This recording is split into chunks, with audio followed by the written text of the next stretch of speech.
مسلمان کا یہ عقیدہ ہے کہ ہمارا خالق اللہ ہے، ہمارا مالک اللہ، ہمارا رازق اللہ۔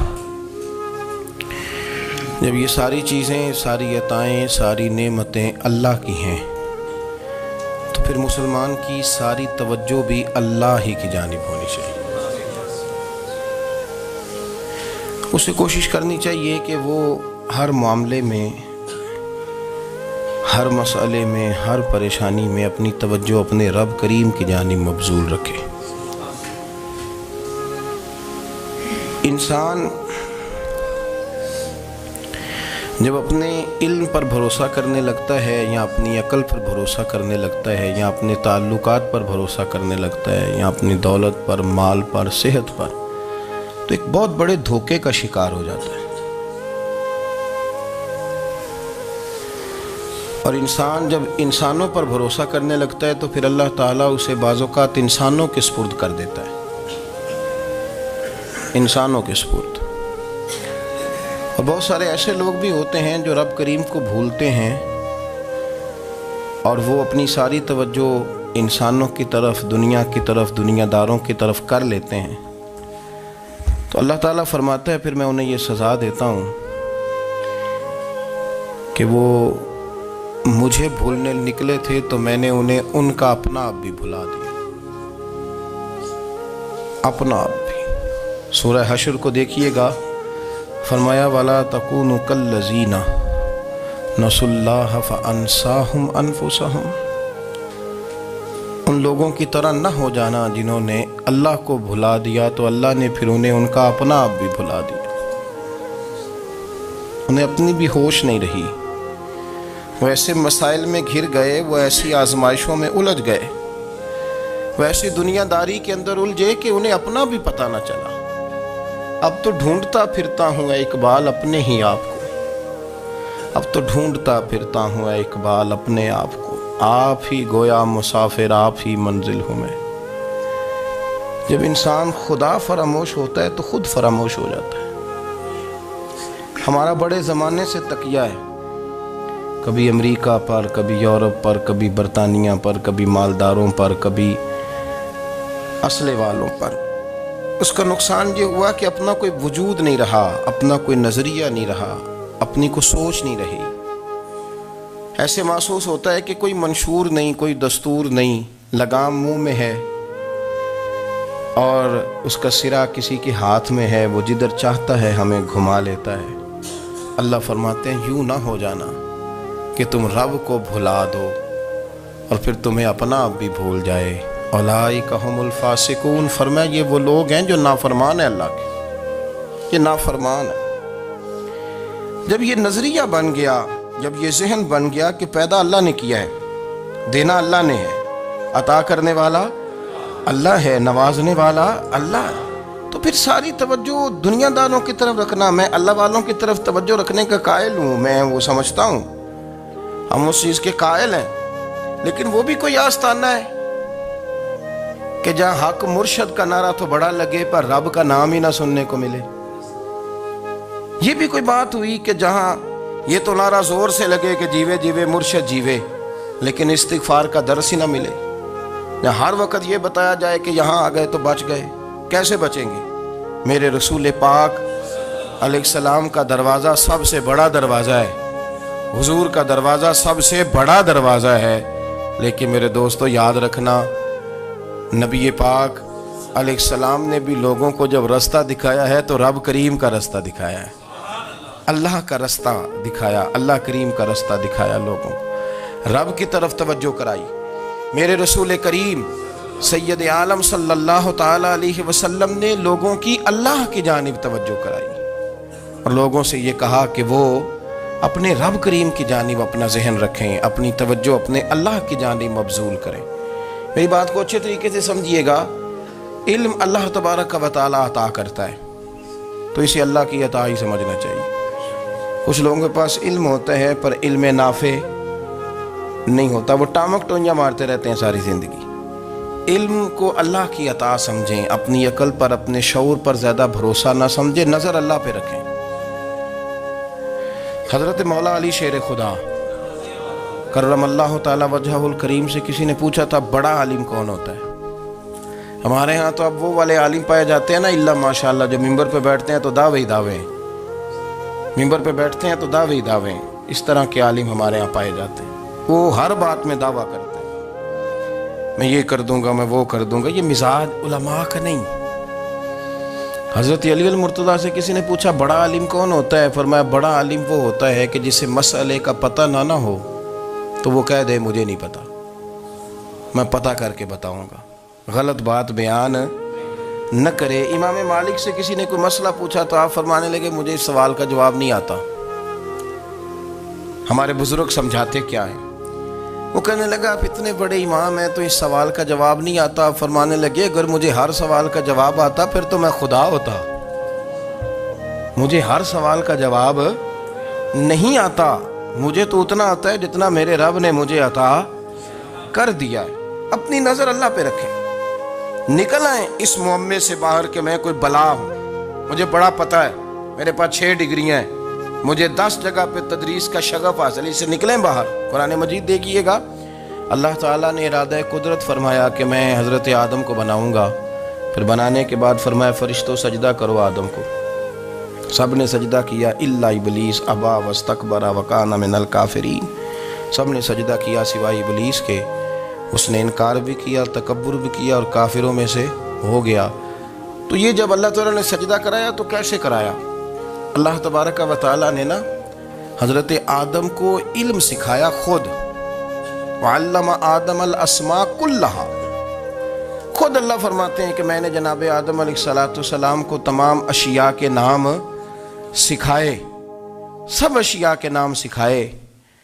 تو وہ چیزیں پھر میں نے نا، اللہ فرماتے ہیں میں نے فرشتوں پہ پیش کی، میں نے کہا کہ بتاؤ ان کے نام کیا ہے، تو فرشتوں نے جو جواب دیا ہے وہ سمجھنے والا ہے۔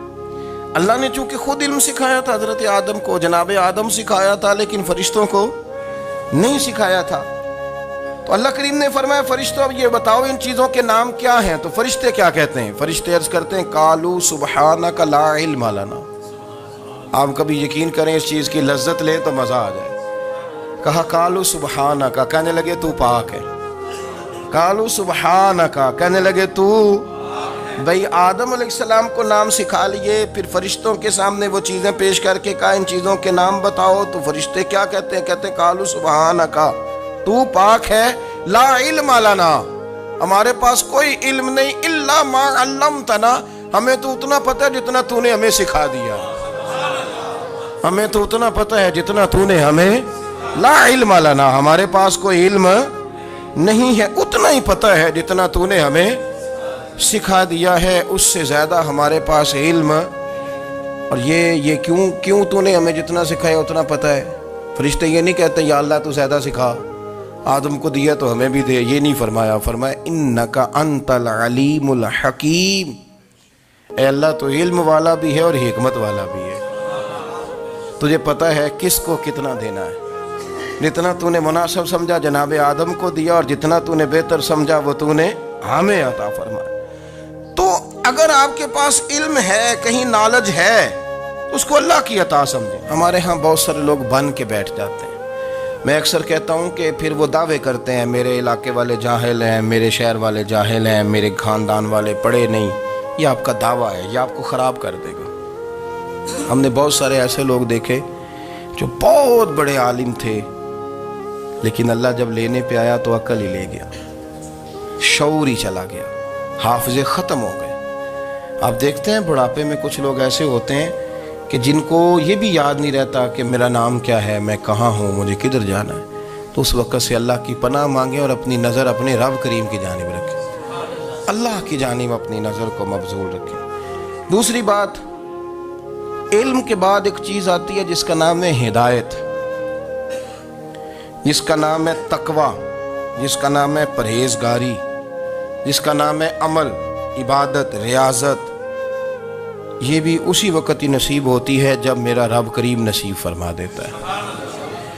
ہم نے نا نیکی کا اپنا اپنا سٹیٹس بنا لیا ہے، اپنا اپنا معیار بنا لیا ہے۔ کچھ لوگ کہتے ہیں کہ جناب مسجد میں سیمٹ کا توڑا دینے سے بہتر ہے کسی غریب کو آٹے کا تھیلا دے دو۔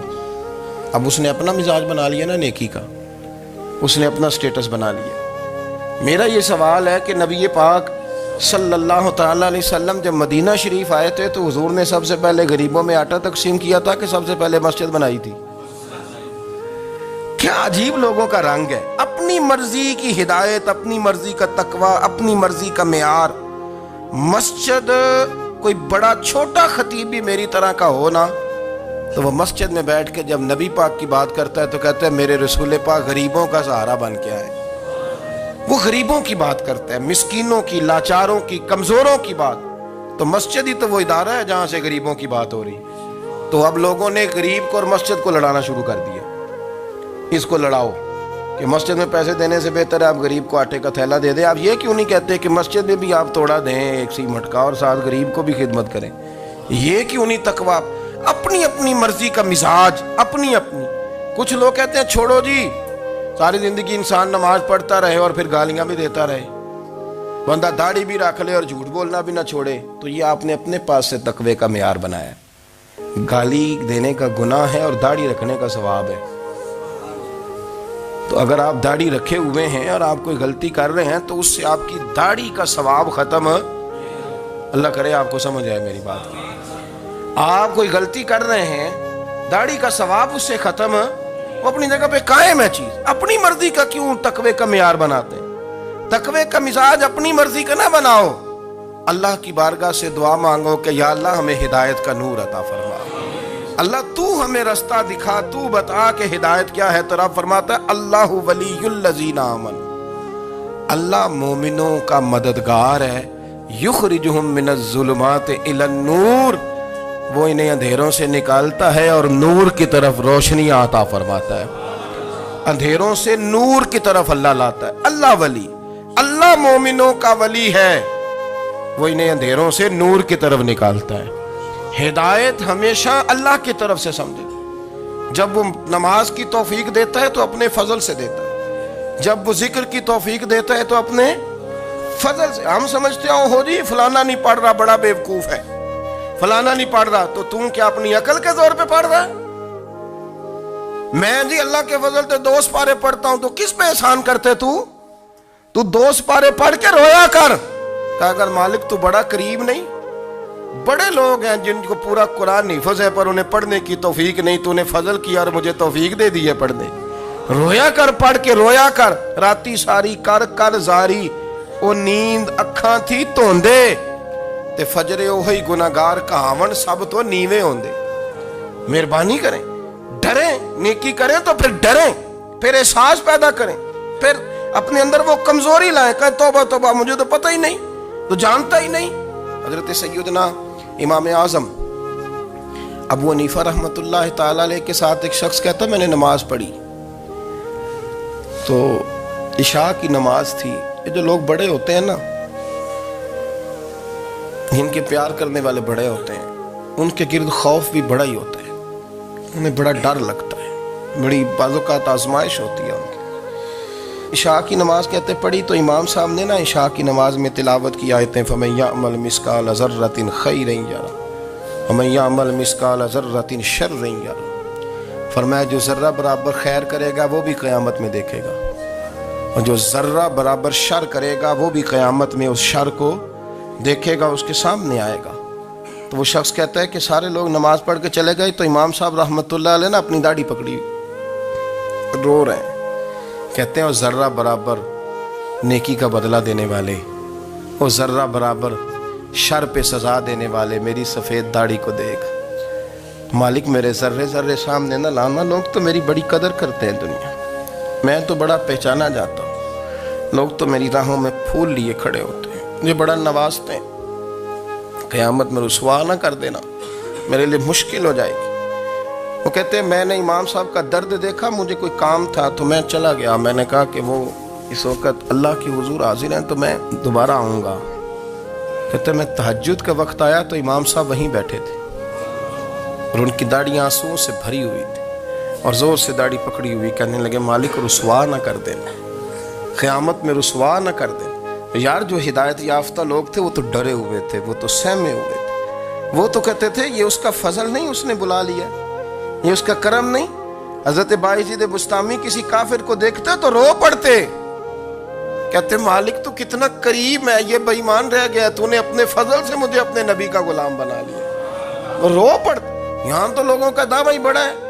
نمازی اللہ خیر فرمائے وہ تو دوسروں کو گھورتا ہے، وہ کہتا ہے جنت کا میں مالک ہوں، کنجیاں میرے پاس ہیں، میں کسی اور کو گھسنے نہیں دوں گا، اور اگر 2-3 حج کر لے تو پھر تو وہ کہتا ہے کہ اب میرے سے پوچھ کے لوگ جنت میں جائیں گے معاذ اللہ، اور اگر وہ 2 4 5 7 دفعہ کوئی نفل پڑھ لے تو پھر وہ کہتا ہے چھوڑیں جی سارے لوگ بے عمل ہیں، میں اکیلا نیک ہوں۔ نہ ایسا کریں، اپنی توجہ اپنے رب پہ رکھیں، اپنی توجہ اپنے معین الملت والدین، عطا رسول، ہند الولی، غریب نواز، خواجہ معین الدین چشتی، حضرت خواجہ اجمیر،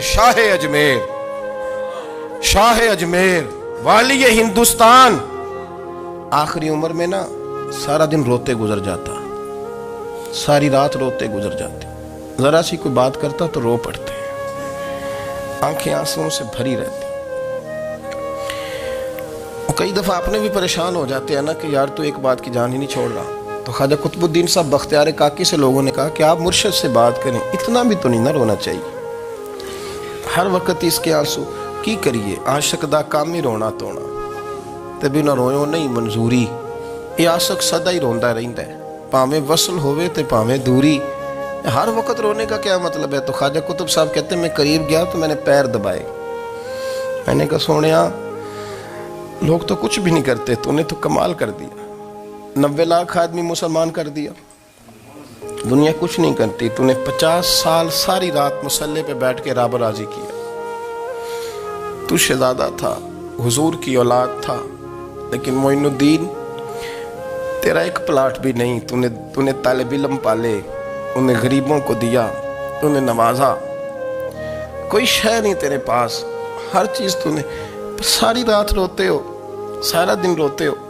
تو خواجہ قطب الدین صاحب کہتے ہیں میں نے جب عرض کیا تو خواجہ صاحب مجھے گلے لگا لیا، چیخ مار کے روئے، کہنے لے قطب الدین پتر داڑھی سفید ہو گئی، جانے کا وقت آ گیا، جو تو نے نیکیاں گنوائی ہیں وہ ہیں صحیح میرے پاس، پر یار کی بارگاہ میں پیش کرنے کے قابل ایک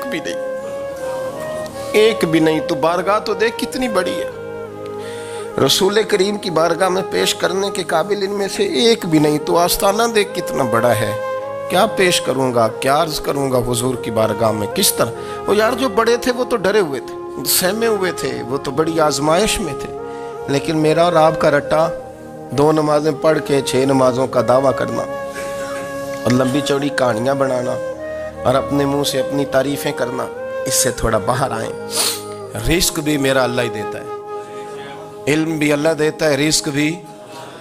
بڑے بڑے فقیروں کو مالدار ہوتے دیکھا، بڑے بڑے مالداروں کو فقیر ہوتے دیکھا، بڑے بڑے، میرے ایک بڑا سخی قسم کا سجن ہے، بڑا پیارا ہے، میں اسے سخی مانتا ہوں، میں نے اپنی پریشانیوں کے دنوں میں بھی اس شخص کو سخی دیکھا۔ ایک دن رات کو مجھے ٹیلی فون کر کے کہنے لگا کدھر ہو؟ میں نے کہا میں گھر ہوں۔ نہیں اکثر سفر میں ہوتے ہو نا؟ اور میں نے کہا طبیعت کیسی ہے؟ ٹھیک ہے، بس حال چال پوچھنا تھا۔ میں نے سمجھائی، میں نے کہا یار یہ کوئی مسئلہ ہے، ورنہ رات کے 2 بجے کوئی حال پوچھنے کو فون تو نہیں نہ کرتا، کوئی مطلب ایسا تو مسئلہ نہیں نا۔ تو میں نے بیک کال کی، میں نے کہا یار میری بات سن، مسئلہ کیا؟ کہ نہیں کچھ نہیں دل کر رہا تھا۔ میں نے کہا میری گل سن، رہے ہیں اسی 4-5 سال کٹھے، میں تین جاننا، اصل بات کر۔ کہنے لگا مکان بھی بڑا ہے، سارا کچھ ٹھیک ہے، پر وہ بڑا ہی بے نیاز ہے، کچھ حالات اس قسم کے آ گئے ہیں کہ لوگوں کو بتاؤں بھی تو لوگ ماننے کو تیار نہیں، زیادہ نہیں، مجھے نا تھوڑے سے پیسوں کی ضرورت ہے، کوئی 15-20 ہزار اگر مل جائیں میری ضرورت۔ آپ یقین کریں میں روتا رہا ساری رات۔ میں نے کہا مہربانہ تیرا کس طرح کرانگ، اس سے لے کے زمانہ استعمال کرتا تھا، پر بے پرواہی ویکھ نہ سجڑ دی، جتھے کسے دی پیش نہ جاوے، انہیں تاجاں والے در در رولے تے منگتیاں تخت بٹھاوے۔ سجنا کسے نو کارا مل دئی، کوئی کعبے خالی آوے، واللہ خیر الرازقین، وقت تو دائیں بائیں نہ جا، رزق تو تجھے میں دوں گا، میں ہوں بہتر رزق دینے والا۔ بڑے بڑے بادشاہ، بڑے بڑے شہنشاہ، بڑے بڑے لوگ، ہاتھوں میں کاسے، فقیریاں۔ ام ربیعہ کہا کرتی تھیں بڑی نیک اور صالح خاتون تھیں. وہ کہتی ہیں کہ میں نا بڑے امیر آدمی کی بیوی تھی, اپنے شوہر کے ساتھ چھت پہ بیٹھی تھی تو نیچے فقیر مانگنے والا آیا. اس نے بڑے درد سے صدا کی تو میں نے اپنے شوہر سے کہا کچھ دے دیں. کہا دفع کر, ان لوگوں نے دھندا بنایا ہوا ہے. کہتی میں میکے سے بھی بڑا مال لے کے آئی تھی, میرے ماں باپ بڑے امیر تھے, تو میں نے نا چوری اپنے خامہ سے نظر بچا کے باتھ روم جانے کے بہانے گئی اور نیچے جا کے 5 دینار میں نے اس فقیر کی ہتھیلی پہ رکھے. کہتے اس نے 5 دینار دیکھے, پھر میری طرف دیکھا تو میں نے اس کی آنکھوں میں آنسو چمکتے دیکھے. کہنے لگے بی بی رب تیرا بھلا کرے, میں 3 دنوں کا بھوکا ہوں. کہ وہ چلا گیا. میں گھر آ گئی, جب باہر آئی تو میرا شوہر کہنے لگا تو اتنی اب اتنی تو تیز ہو گئی ہے اور تو اتنی خود مختار ہو گئی ہے, میرے بغیر پوچھے مال خرچ کرے گی, جا تجھے 3 طلاقیں. کہتی میں بالدار اور وزادار باپ کی بیٹی تھی, طلاق لے کے گھر آئی تو میرا باپ ٹوٹ گیا, چارپائی پہ چلا گیا. اوہو یہ کیا بن گیا. کہتی بڑی تکلیف رہی. 1-2 سال کے بعد میرے ابا نے میری شادی کر دی. اب جس شوہر کے پاس گئی وہ بڑا نیک تھا, پرہیزگار تھا, اللہ نے بہترین صلہ دیا. کتنی چھت پہ بیٹھی تھی, دروازے پہ فقیر آیا, میں نے شوہر سے کہا کچھ دے دوں. کہنے لگا 5 نہ دینا, 15 دینا, 20 دینا, میں فقیر ہوں, میں نے فقر سے دولت دیکھی ہے, اسے خالی نہ لوٹانا. کہتی ہے کہ میں نیچے گئی اور جب میں نے اس کی طرف دینار بڑھائے تو میری چیخ نکلی, پیسے پھینک کے میں بے ہوش ہو کے گری. میرا شوہر نے آ کے اٹھایا, اندر لے گیا, پانی منہ پہ چھڑکا. کہنے لگا تجھے کیا ہوا.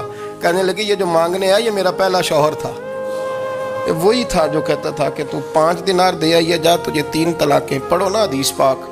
میرے نبی پاک علیہ السلام نے فرمایا ایک بندہ گنجا تھا. گنجا کوئی ترتیب آگے پیچھے ہو جائے تو مفہوم کے لحاظ سے, لیکن میں مفہوم اس کا واضح کرتا ہوں. ایک گنجا تھا, کوئی شے نہیں تھی, سر پہ بال بھی نہیں تھے, رویا کرتا تھا. اللہ تعالیٰ نے فرشتے کو بھیجا, تجھے کیا چاہیے. تو کہنے لگا بال آ جائیں اور تھوڑا مال آ جائے. فرشتے نے ہاتھ پھیرا تو بال بھی آ گئے تو بکریاں بھی آ گئیں, لائنیں لگ گئیں, مال ہی مال ہو گئے. دوسرے کے پاس گیا, وہ کوڑا تھا, اس کو جا کے کہا کیا چاہیے. کہنے لگا شفا ہو جائے اور کچھ اللہ تعالیٰ آسانی کر دے. شفا بھی ہو گئی, گائیں بھی دے دی, بھینسیں بھی دے دی, مال ہی مال ہو گئی. پھر ایک کے پاس گیا, وہ اندھا تھا, تجھے کیا چاہیے. اس نے کہا آنکھیں مل جائیں اور کچھ ساتھ اللہ مال دے دے. اونٹ ہی اونٹ ہو گئے. جب بڑا نواز دیا تو پھر مالک نے امتحان لینے کا ارادہ کیا. یاری تیری سونا ہے پر آزمائشاں بھی تیریاں آگ. آزمائشاں تیریاں, صحیح کہہ رہا ہوں, آزمائشاں تیریاں. یاری تیری سونا ہے پر آزمائشاں تیریاں. اے سونا پرکھیا جاندائی, پہلو نہ لگاں دے لگ. اللہ نے فرمایا آزمائش کرو. سب سے پہلے گنجے کے پاس آئے, اسے کہا اللہ کے رستے میں کچھ دے. کہنے لگا میرے خرچے ہی بڑے ہیں. دیکھو تو صحیح کتنی مشکل میں وقت گزارتا ہوں, حال ہی کوئی نہیں. تو اس نے کہا میں نے تو سنا ہے تو گنجا اور بھوکا ننگا تھا. کہنے لگا میں تو جدی پشتی رئیس اعظم ہوں, تجھے کس پاگل نے کہا ہے, بھاگ جا. اس نے کہا اچھا جیسے تو تھا ویسے ہی ہو جائے. کھیت کھلیان اجڑ گئے, پھر سے گنجا ہو گیا. حضور علیہ السلام فرمانے لگے, پھر وہ اس کے پاس گیا جو کوڑا تھا, اسے کہا کچھ دے. کہنے لگا خرچے ہی بڑے. اب پوچھ لیں کسی امیر آدمی سے, کہے گا چکی کے نیچے ہاتھ ہے میرا, میرے سے زیادہ تو اب پریشان بندہ ہی کوئی نہیں. کیا بتاؤں آپ کو, اتنا ٹیکس ہے, اتنا جرمانہ ہے, فلانی شے, بڑا کچھ گنواتے ہیں لوگ. اس نے کہا میں نے تو سنا تو پہلے کوڑا تھا. اس نے کہا اچھا دوڑ جا, میں تو رئیس اعظم ہوں, دادا بھی پردادا بھی اور ساری نسل ہی. اس نے کہا اچھا جیسے تو تھا ویسے ہی ہو جائے. پھر وہ گیا اندھے کے پاس اور جا کے کہا اللہ کے نام پہ کچھ دے. تو کہنے لگا رب کے نام پہ, یہ کھڑے ہیں اونٹ, جتنے تیرے دل کرے لے دا. اس نے کہا کیا معنی اس بات کا. کہنے لگا یار تجھے کیا بتاؤں, میں تو اندھا تھا, میں نے تو کبھی دنیا دیکھی نہیں تھی. پھر اس کریم نے فضل کیا تو مجھے بڑا کچھ دکھایا. میں کیا بتاؤں, میرا دل کر رہا ہے کہہ دوں کہ پھر اس نے کعبہ دکھایا, پھر اس نے روضہ رسول دکھایا, پھر اس نے ریاض الجنہ کے سجدے دکھائے, پھر اس نے اپنے محبوب کے دروازے کی رونقیں دکھائیں. اس نے بڑا کچھ دیا, اس نے بڑا نوازا. میرے پاس تو شاید میں بدکار پرانا خادم, کسے در ملی نہ ٹوئی, تے واصف یار نے نظر جو کی تھی پھر واصف ہی ہوئی، یہ تو اس کا کرم ہوا۔ تو یہ وہ کہنے لگا تو اللہ کے نام پہ جان مانگ، میں وہ بھی دینے کو تیار، میرے پاس تو شے ہی کوئی نہیں تھی، مجھے تو اپنا پتہ ہے، میں تو کوئی شے نہیں تھا، کچھ نہیں تھا میرے پاس، یہ تو ان کا کرم ہے کہ رخ ان کا ادھر ہے، اور مختصر سی میری کہانی ہے، یہ جو بھی ہے ان کی مہربانی ہے۔ تو وہ کہنے لگا میں بھی کچھ لینے نہیں آیا تھا، تیری آزمائش ہی کرنے آیا تھا، تیری عزتیں بھی سلامت رہیں گی، تیرا مال بھی سلامت رہے گا، تیری شفا بھی۔ اپنی زندگی میں کبھی بھی اللہ کی بارگاہ سے توجہ ادھر ادھر نہ کریں، چھوڑے لوگ کیا کر رہے ہیں، دنیا کیا کہہ رہی، کبھی بھی اپنی توجہ دائیں۔ ہمارا یہ مسئلہ بن گیا کہ ہماری سیاست ہے، ہماری دنیا داری ہے، ہم بندوں کو راضی کرنا چاہتے ہیں، ہم دیکھتے ہیں کون کس طرح، اور آپ یقین کریں آپ تھک جائیں گے، بندے راضی نہیں ہوں گے، وہ نہیں راضی ہوتے، آپ ان کو منا کے لائیں گے تو ادھر والے نکل جائیں گے، ادھر کو منائیں گے تو ادھر والے نکل جائیں گے۔ اس چکر سے باہر آئیں، اس رب کو راضی کریں جو فرماتا ہے ان الذین آمنوا وعملوا الصالحات سیجعل لهم الرحمن ودا۔ فرمایا تو ایمان لانے کے بعد نیک عمل کر، میں لوگوں کے دلوں میں تیری محبت پیدا کر دوں گا۔ رحمان لوگوں کے دلوں میں محبت ڈال دے گا، اللہ لوگوں کے دلوں میں۔ اپنی نظر ہمیشہ اپنے رب پہ رکھیں، اتنی لمبی چوڑی دنیا داروں سے امیدیں نہ وابستہ کریں۔ میں نے دیکھا ہے لوگ کاسا لیسی کرتے ہیں، کبھی اس کے دروازے پہ کبھی اس کے دروازے پہ، ان چکروں سے باہر آئیں اور اپنے رب کی بارگاہ کی طرف توجہ کریں، استغفار شوق سے پڑھا کریں، اور اکیلے میں نا، اکیلے میں حضرت رئیس المتکلمین مولانا نقی علی خان صاحب رحمۃ اللہ نے لکھا ہے کہ فرعون 500 سال حکومت کر گیا، یہاں تو 5 سال کی حکومت کی پیر لڑکھڑاتے ہیں، 500 سال۔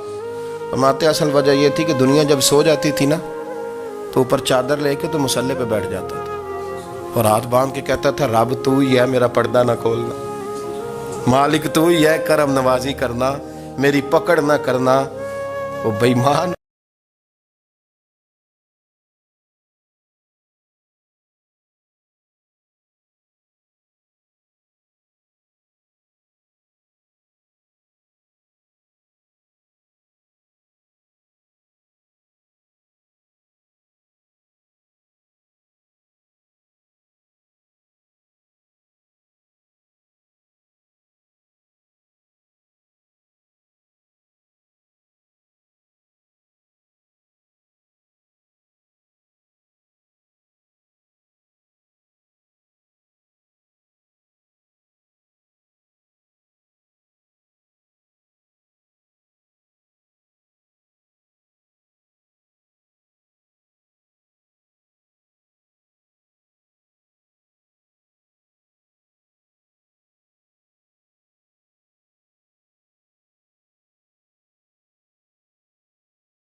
اللہ